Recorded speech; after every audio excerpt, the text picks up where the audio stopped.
ॐ यथाग्नेर्दाहिका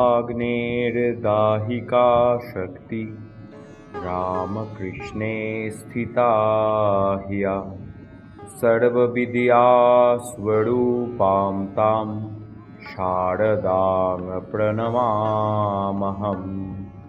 শ্রী শ্রী মায়ের কথা। শ্রী ইন্দুভূষণ সেনগুপ্তের স্মৃতি কথা। 1910 খ্রিস্টাব্দের কার্তিক মাসে কালী পূজার পূর্বে শিলংয়ের চন্দ্রকান্ত ঘোষের অনুরোধে ও উৎসাহে আমি শিলং হইতে শ্রী শ্রী মাকে প্রথম দর্শন করিতে আসি। কলিকাতা আসিয়া জনৈক বন্ধুর সহিত উদ্বোধনের বাটিতে যাই। শ্রী শ্রী মাকে দর্শনের পর উক্ত বন্ধুটি হঠাৎ আমার দীক্ষার কথা মায়ের নিকট উত্থাপন করেন। উত্তরে মা বলিলেন, বেশ তো, কালকে হবে। হঠাৎ এ উত্তরে আমি প্রথমে চমকিয়া উঠিলাম, কারণ আমি দীক্ষার কথা বলিতে তাহাকে বলি নাই এবং আমার মনেও দীক্ষার কথা উঠে নাই।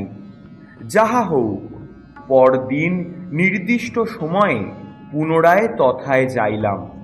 শ্রী শ্রী মাকে প্রণাম করিয়া শ্রী পাদপদ্মে পুষ্পাঞ্জলি দিতে যাইতেছি, তখন শ্রী শ্রী মা বলিলেন, এখন নয়, আমি বলে দেব কখন দিতে হবে।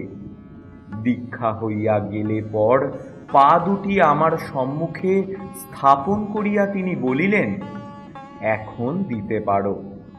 পুষ্পাঞ্জলি দিয়া আমি অকপটভাবে বলিলাম, আমি যে ফুল দিয়ে পুজো করলুম এ আমার ভক্তি বিশ্বাস থেকে নয়, চন্দ্রকান্ত বাবু আমায় শিখিয়ে দিয়েছিলেন। তিনি যেরূপ বলে দিয়েছেন আমি তাই মাত্র করে গেলুম।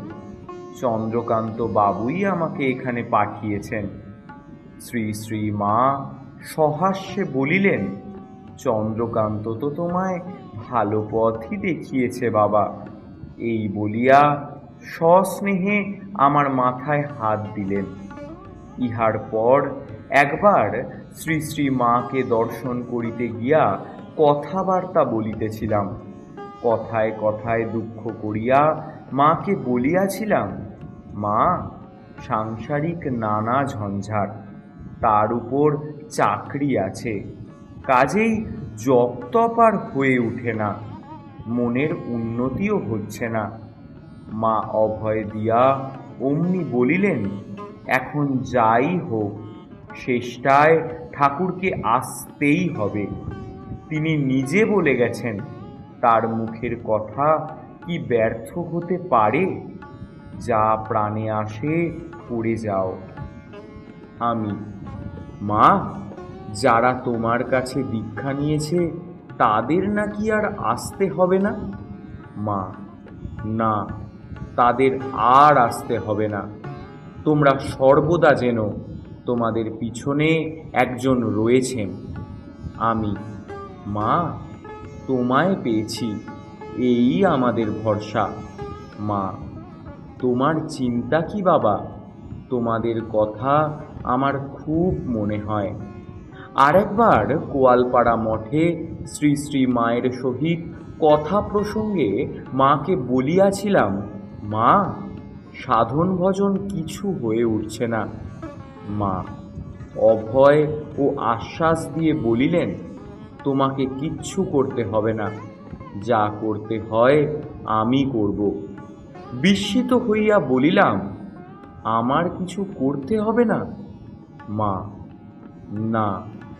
আমি, তবে এখন হতে আমার ভবিষ্যৎ উন্নতি আমার নিজ কৃতকর্মের উপর নির্ভর করে না? মা, না। তুমি কি করবে? যা করতে হয় আমি করব। শ্রী শ্রী মায়ের এই অহেতুক কৃপায় আমি নির্বাক হইলাম। পুনরায় কথা প্রসঙ্গে মায়ের পায়ের ব্যথার কথা উঠিল। জিজ্ঞাসা করিলাম, শুনেছি কেউ কেউ পা ছুঁলে তোমার কষ্ট হয় মা?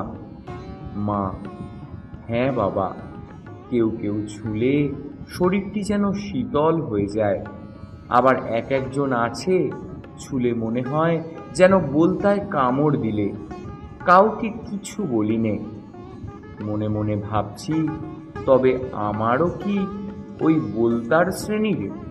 অন্তর্যামিনী বলিয়া উঠিলেন, বাবা তোমরা নও।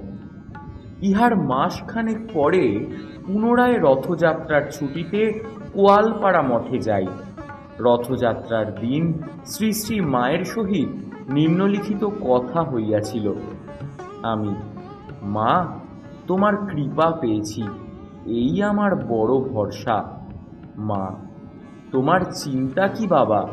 তুমি অন্তরে রয়েছ, কোনো অভাব প্রয়োজন মনে চিন্তা এলে অমনি তোমাদের কথা মনে ওঠে। ইন্দু টিন্দু রয়েছে, ভাবনা কি? তোমার কিছু করতে হবে না, তোমার জন্যে আমি করছি। আমি আবার জিজ্ঞাসা করিলাম, তোমার যেখানে যত সন্তান আছে সকলের জন্যই তোমায় করতে হয়? মা, সকলের জন্যেই আমায় করতে হয়। আমি, তোমার এত ছেলে রয়েছে, সকলকে তোমার মনে পড়ে? মা, না, সকলকে কিছু মনে আসে না। আমি, তবে যে বললে তুমি সকলের জন্যেই করে থাকো?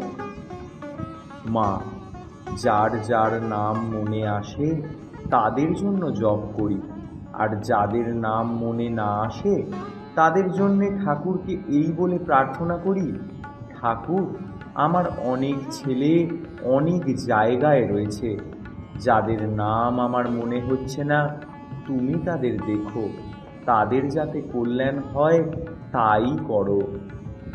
ওম শান্তি শান্তি শান্তি। হরি ওম তৎসৎ।